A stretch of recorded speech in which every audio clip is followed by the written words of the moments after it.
The obvious question just now is, why was India chosen in the first place, and how was it chosen to host the 19th Commonwealth Games? The selection is made, of course, by the member countries of the Commonwealth Games Federation. There are 71 members, and when we met in Montego Bay in 2003, they were guided by the visit that they had made personally to the cities, bidding cities. It was then Delhi and Hamilton in Canada, and certainly they had the various promotions, etc. And the final presentations were made at the Assembly, and the Assembly voted very strongly in favor of Delhi. Now, if you were to ask my opinion as to why, obviously Delhi presented a very attractive presentation. Everyone was satisfied that they had the capabilities in terms of venues and the structures and the services that were necessary. And of course, Delhi not having hosted the Games before and being the largest Commonwealth country, I think added to that appeal for the delegates to vote in favor of Delhi. But did you feel that it was only Malaysia as a developing country that had hosted the game before? Was there apprehension that the Games were going away for the first time to another developing country? No, I don't think so. I think that people are always guided by, first of all, the technical capabilities of hosting the Games. Where can the sport be held? And it's not just a matter of geopolitical issues. It's a matter of do you have the capabilities and the resources to host the Games? And Delhi demonstrated that they did have those resources quite clearly. But what were the challenges that you foresaw as you've been preparing for these Games? Well, the first big challenge was to get the venues right, because the venues in Delhi were very old and new venues were required. So the big question is the venue plan. What were you going to do about the old venues? Decisions had to be made here, which were Delhi decisions, not our decision. Delhi decision, do you scrap those old stadiums and build completely new ones, or do you refurbish them? And that's always a delicate decision, and no one knows who is right in the end. If you take Atlanta, they scrapped some old venues and built new ones. Here, there was a great feeling of nostalgia and heritage in terms of retaining the old structures and the history and putting new refurbishment requirements around them. But in the end, it was all done very well. What do you think is the significance of the Commonwealth Games? And in a world where Commonwealth itself seems to be anachronistic, what do you see are the positives that this kind of games still contribute? Well, perhaps you have to start out by saying the Commonwealth. How is the Commonwealth viewed?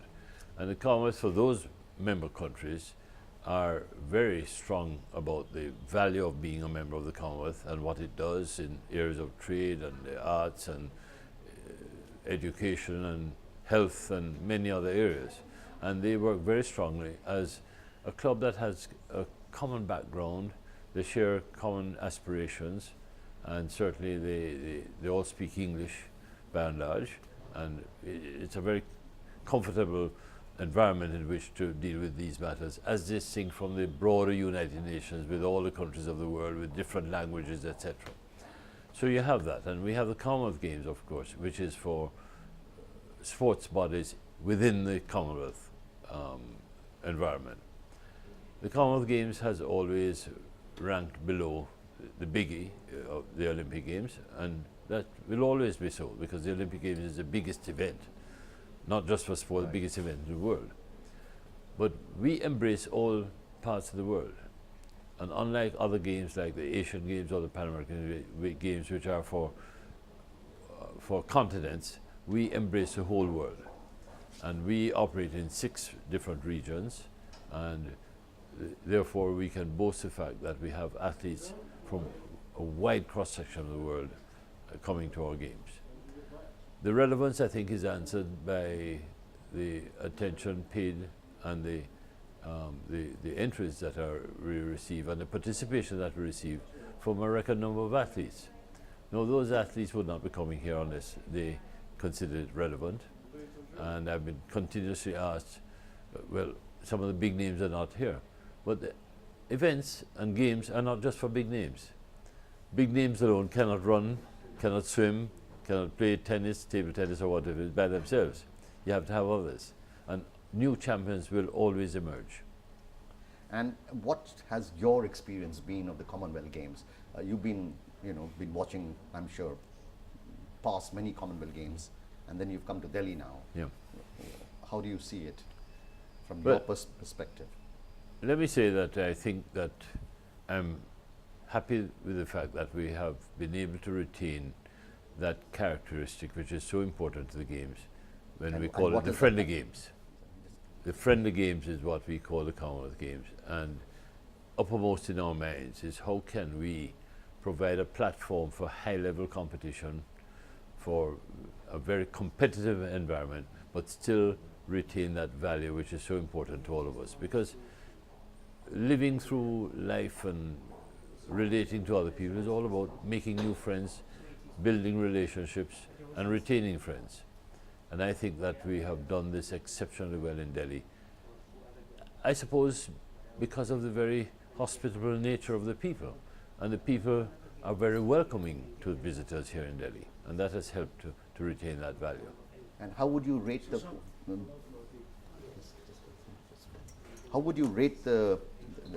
games overall in terms of your own thing? You said it in your speech yesterday that you felt that Delhi delivered an exceptional game. Yes. Can you elaborate on that a little bit? Well, again, a lot of people will make reference to the difficulties we had on the journey here. And the fact that, yes, there were some serious problems, but the fact is the end product that was delivered was very good. All the stadia were in good shape, excellent, in some cases the best I've seen anywhere. In other cases the competitions were on schedule. One or two events had to be postponed, which is a normal situation in a sports event. So nothing untoward as far as that is concerned. And certainly the transportation work, the medical services work, the village was superb, and the athletes enjoyed it. And that is what we must measure the games by.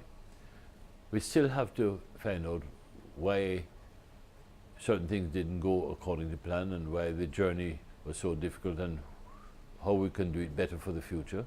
But the fact is the end product was right, and that's the important thing. And how would you therefore give it one adjective to describe the game? What would it be? As I say, an exceptional games. And what do you think is now the legacy that this game has left behind for both Delhi and for sporting India? Well, the legacy is really, really very deep and very profound. We start with the legacy of the physical structures.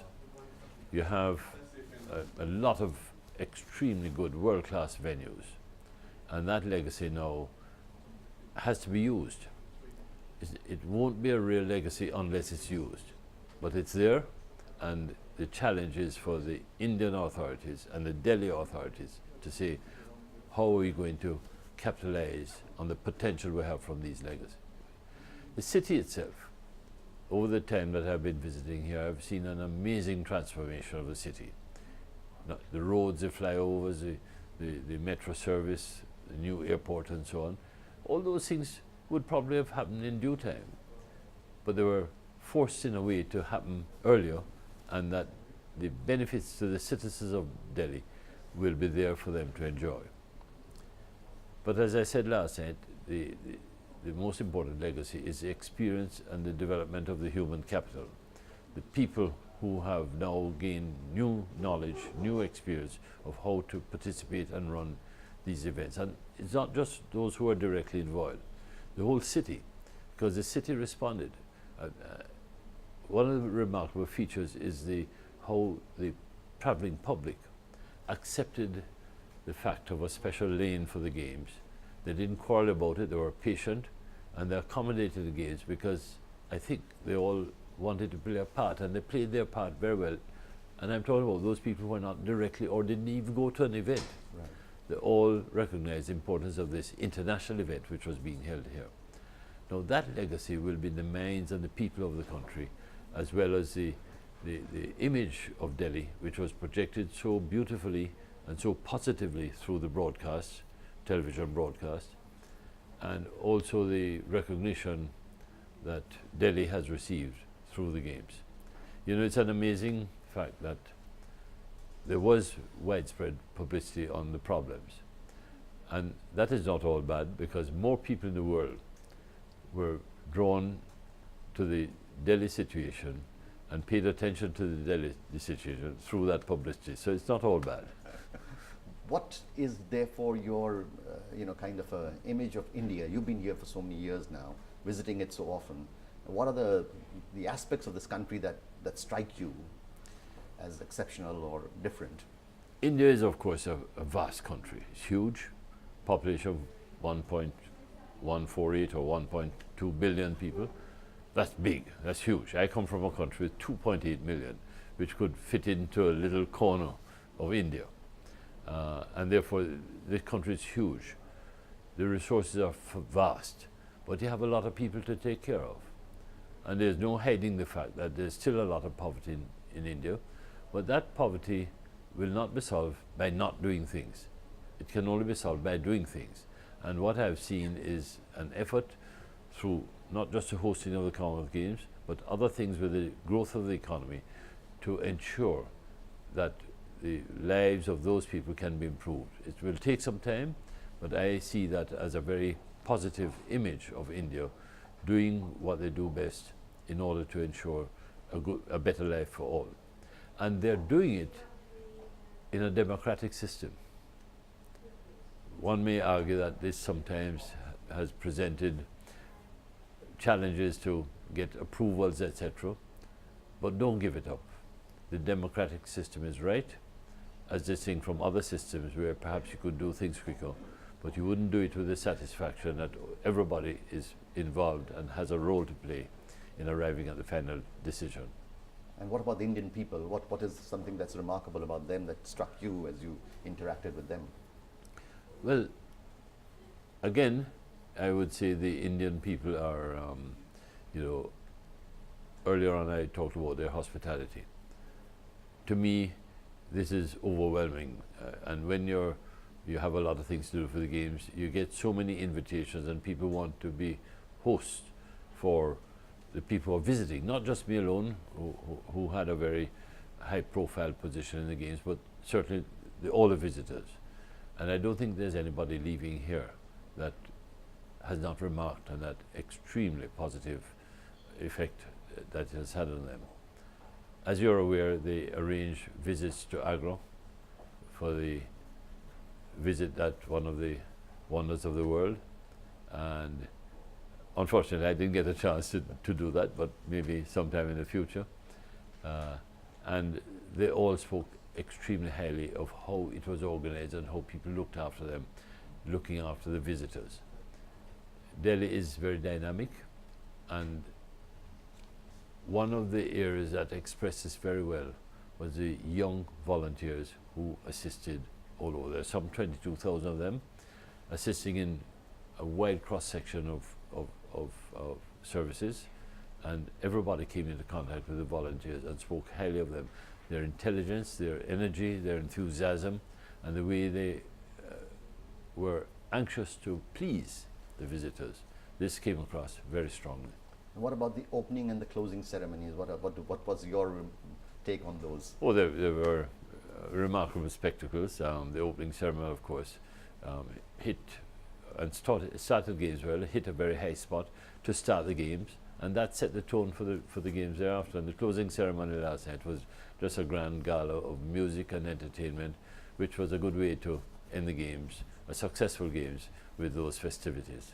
Finally, what were your enduring and abiding memories of the Games? If you were to go back and say, I'm writing an autobiography and talking about the Games now, what were the memories and the images that would remain and retain in your vision? I suppose my memory of it would be, it has been a difficult journey in dealing with some very complex issues, but in the end, it was good, and I think it was a journey worth it. Quite often, when you achieve an end result without a struggle or without a challenge, you don't get the same degree of satisfaction. but I can leave Delhi with the satisfaction that having gone through a difficult journey, a difficult struggle, the end result was fantastic, and I'm happy.